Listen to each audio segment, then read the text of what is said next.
Nah, apa sih itu Pak, Iya. sentuhan spontan? Sentra pemberdayaan untuk menghapus stigma. Nah, ada banyak banget tuh Sobat Sosial produk-produk yang dihasilkan oleh Sentra Pangurangi Takalar.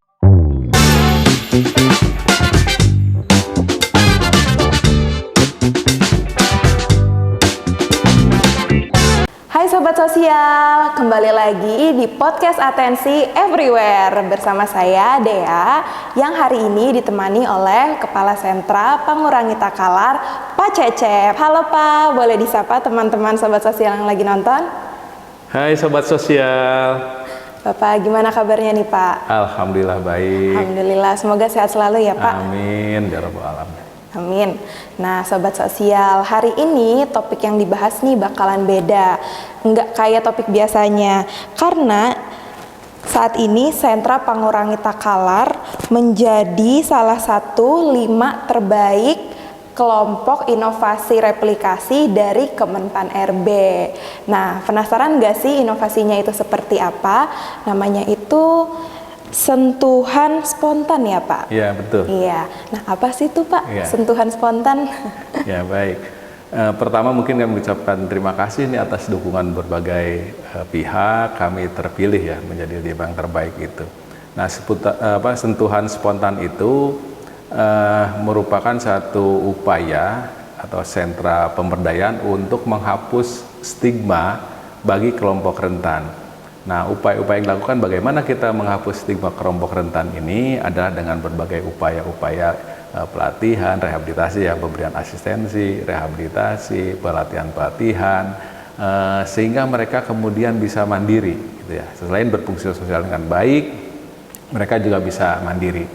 Kemudian kenapa kok stigma? Karena memang di kami ini adalah satu lembaga yang memberikan pelayanan terutama kepada korban penyalahguna nafsa, kemudian orang dengan HIV/AIDS, kemudian juga disabilitas dan sebagainya, termasuk anak yang berhadapan dengan hukum.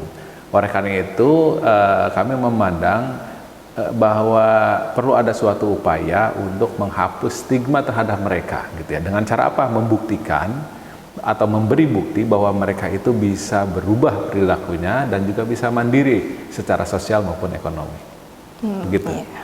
Oh ya, baik Pak. Nah, mungkin bagi sebagian orang masih belum paham mengenai sentra pemberdayaan bagi kelompok rentan. Nah, apa aja Pak upaya yang sudah dilakukan oleh Sentra Pangurangi Takalar? Iya. Jadi ini bukan suatu inovasi ya, bahwa pertama bahwa kita mereplikasi apa yang sudah dilakukan oleh sentra Wiataguna di Bandung ya. Di sana ada satu kegiatan untuk menyandang disabilitas netra, sedangkan kami ini mempunyai bukan hanya untuk penyandang disabilitas netra, tetapi tadi yang sudah kami sebutkan.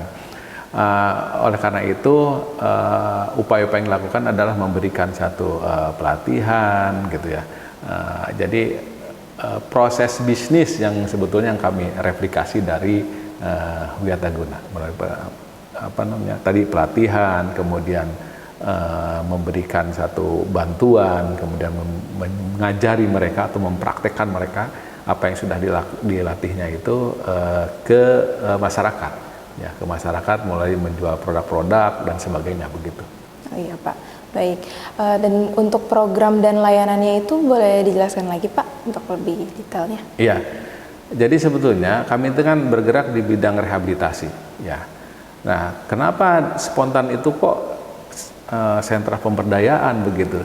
Karena di dalam rehabilitasi itu ada unsur-unsur pemberdayaannya gitu ya. Bagaimana memandirikan orang tentu tidak hanya merubah perilaku, tidak hanya merubah pola pikir, tetapi bagaimana mereka dibekali oleh satu keterampilan untuk mereka eksis di masyarakat. Nah, yaitu kami ada pelatihan tata boga atau kuliner, kemudian pelatihan menjahit atau handicraft, gitu, pelatihan barbershop, kemudian juga kami membuka usaha kalau orang sini bilang campuran, gitu ya, atau toko kelontong, atau kami juga lebih modern dan kadang kami toserba. Nah, di toserba itulah kami menempatkan penerima manfaat itu untuk kemudian melayani, berinteraksi dengan para penjual, berinteraksi dengan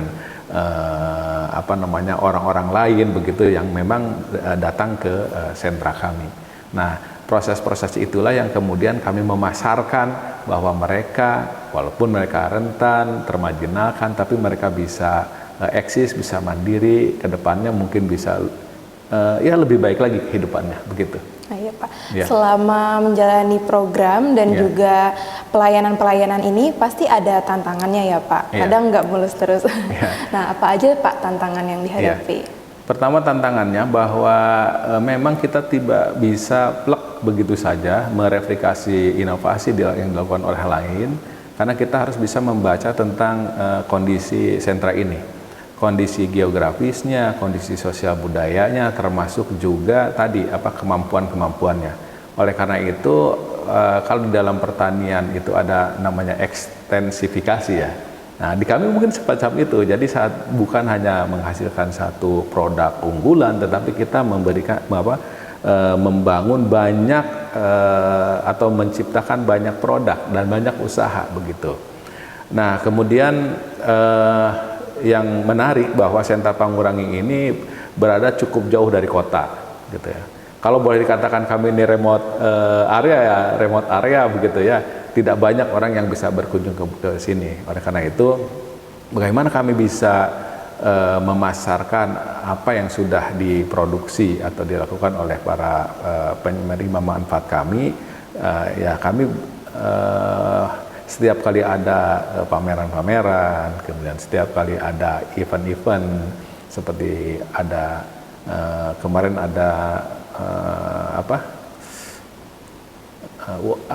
AHLF gitu ya. Kemudian kami juga ada kegiatan Bazar Ramadan, ada kegiatan 17-an, ada kunjungan juga keluarga PM gitu. Kami manfaatkan untuk memasarkan produk-produk kami.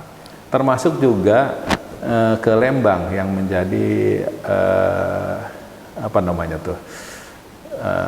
yang SKA di Lembang, di Balai Besar Pendidikan dan Pelatihan Balai Lembang, kami juga mengirimkan produk ke sana untuk bisa dipasarkan di sana. Ke depan mungkin juga kami akan menjadikan SKA atau Sentra Kreasi Atensi yang di kami itu menjadi pusat rujukan, pusat konsultasi, pusat pemasaran untuk PM-PM yang berada di luar sentra ini gitu ya, baik dalam rangka memberikan peningkatan kemajuan manajemen usahanya gitu ya, maupun produk-produknya begitu mungkin. Oh iya Pak. Iya. Jadi untuk supaya orang-orang lebih mengenal tadi bisa lewat bazar ya Pak, lalu Iya. habis itu kalau misalnya ada kegiatan seperti 17-an, kegiatan-kegiatan yang lainnya ya Pak, sama disimpan di berbagai SKA ya Pak. Iya. Iya. Saat ini memang baru di Bandung mungkin ya yang menjadi itu. Ke depan kami sejalan dengan dengan perkembangan yang ada, saya pikir kita akan mengirim ke beberapa sentra. Mungkin saat ini kita akan mengorientasikan bahwa Pangurangi ini menjadi sentra produksi mungkin. Sentra Ya, produksi. karena memang terbatasan tempat ya.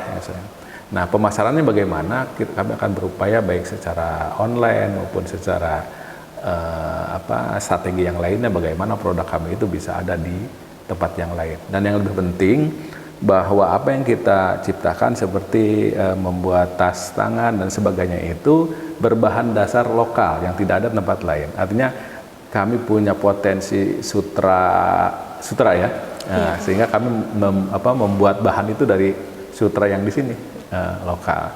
Kemudian kami juga membuat sambal ikan tuna gitu ya. Khas daerah sini ya Pak. Ya, sambal ikan tuna. Kami juga membuat coklat gitu, coklat bar ya.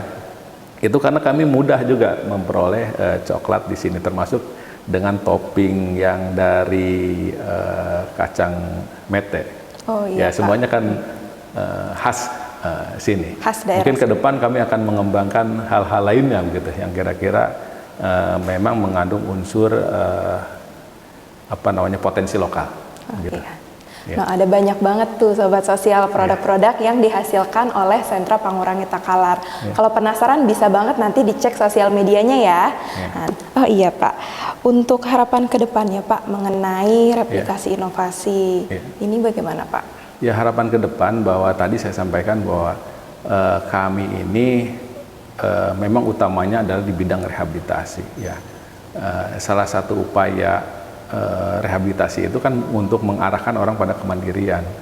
Dan sentra ini akan kami jadikan sebagai pusat atau ya pusat bagaimana PM yang sudah kita berikan bantuan usaha itu mereka meningkatkan kemampuannya, belajar bagaimana literasi keuangan, gitu, bagaimana pemasaran. Ya, kita akan mulai pembinaannya dari sentra ini, baik ketika mereka ada di sentra maupun setelah mereka graduasi di masyarakat, atau memang mereka ada di masyarakat, mereka juga bisa terkoneksi untuk terus meningkatkan kualitasnya melalui program-program di sentra. Iya, Gitu. baik Pak. Oh ya Pak, dari Sentra Pangurangi Takalar juga telah menerapkan integritas ya Pak, dan juga siap menolak gratifikasi dan menjadi instansi yang bebas dari korupsi ya Pak. Nah, apa aja Pak upaya-upaya yang sudah dilakukan Sentra Pangurangi Takalar mengenai gratifikasi ini Pak?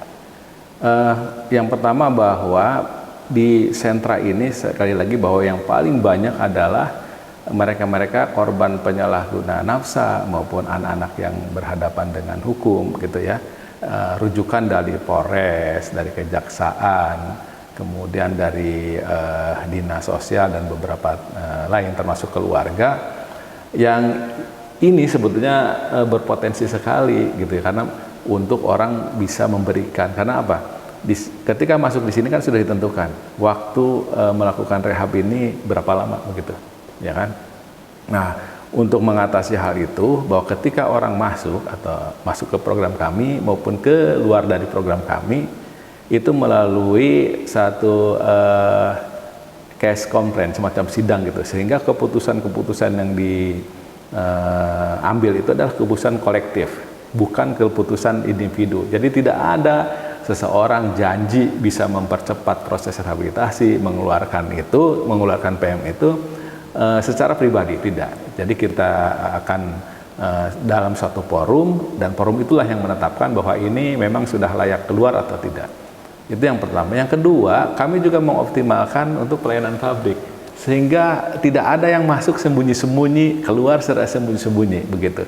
Dengan pelayanan publik yang kami bangun ini, transparansi akan lebih baik, pelayanan juga akan lebih baik, begitu. Dan itu kami yakin sebagai salah satu strategi kami bagaimana untuk mengurangi atau menghilangkan gratifikasi. Iya Pak. Iya. Wah, Sobat Sosial, udah banyak banget nih yang kita pelajari dari Sentra Pangurangi Takalar, yaitu dari Pak Cecep. Yang pertama tadi mengenai replikasi inovasi ya Pak, sentuhan spontan ya Pak. Sama yang kedua juga mengenai penerapan integrasi dan juga stop gratifikasi. Oh ya, sebelum podcast ini selesai, ada satu statement Pak yang mau disampaikan. Baik, yang pertama bahwa rehabilitasi sosial itu merupakan salah satu dari upaya-upaya pekerjaan sosial. Ya. Pekerjaan sosial ujungnya adalah apa? Peradaban, ya, membangun peradaban. Dan gratifikasi ini adalah salah satu yang bisa menghancurkan peradaban. Ya. Oleh karena itu, upaya pemerintah termasuk Ibu Menteri Sosial ya dalam meningkatkan tunjangan kinerja, termasuk gaji yang kita naik gitu ya, saya pikir itu sudah suatu upaya untuk memberikan kesejahteraan pada pegawai, pada karyawan, terutama yang di Sentra Pangurangi ini, untuk lebih sejahtera, untuk bisa lebih beradab gitu. Oleh karena itu kami sudah digaji, kami sudah diberikan tunjangan kinerja yang cukup, jangan lagi diberi. Oke, baik. Terima kasih banyak ya Pak atas waktunya. Oke, Sobat Sosial, mungkin hari ini segitu ya yang sudah kita bahas. Jangan lupa buat pantau terus podcast Atensi Everywhere dan sosial media kami. See you di episode selanjutnya. Dadah.